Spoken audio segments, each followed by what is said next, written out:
এইজন্য আমি বলেছিলাম আল্লামা সাঈদী তুমি মরনি, শহীদ হয়েছে তুমি এটাই জানি। এক সময় আমাকে বাধা দিয়েছে এই গজল গাওয়ার জন্য, আজকে কোনো বাপের বেটা থাকলে আমায় বাধা দে, পারবে নাকি? তবে আলহামদুলিল্লাহ সিরাজগঞ্জে আমার কেউ বাধা দেয় নাই। সবচেয়ে বেশি গিয়েছিলাম সিরাজগঞ্জের মাটিতে, কারণ সিরাজগঞ্জের মাটিতে যখন যেখানে স্বৈরাচার থাকলেও সিরাজগঞ্জের মাটিতে ভালো মানুষ ছিল কি ছিল না? আলহামদুলিল্লাহ। আজকেও গাইবো, শুনবেন কি শুনবেন না? আল্লামা সাঈদী তুমি মরনি, শহীদ হয়েছ তুমি এটাই জানি।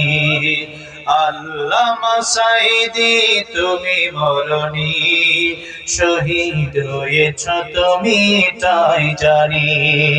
কারাগারে কাটালে 13টি বছর, বাতিল কেঁপেছে তোমায় দেখে থর থর, ঠিক না?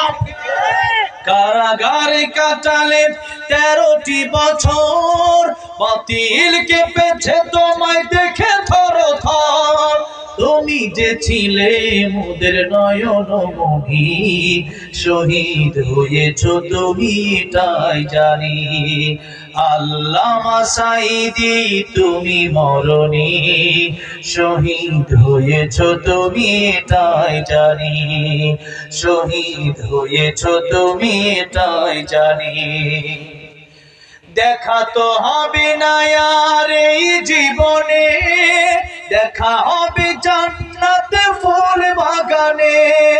দেখা তো হবে না আর এই জীবনে, দেখা হবে জান্নাতে ফুল বাগানে।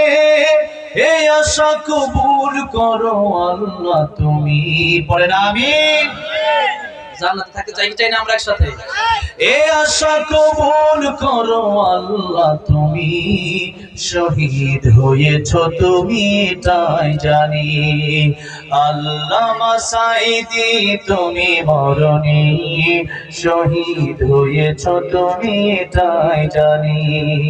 শহীদ হয়েছ তুমি এটাই জানি।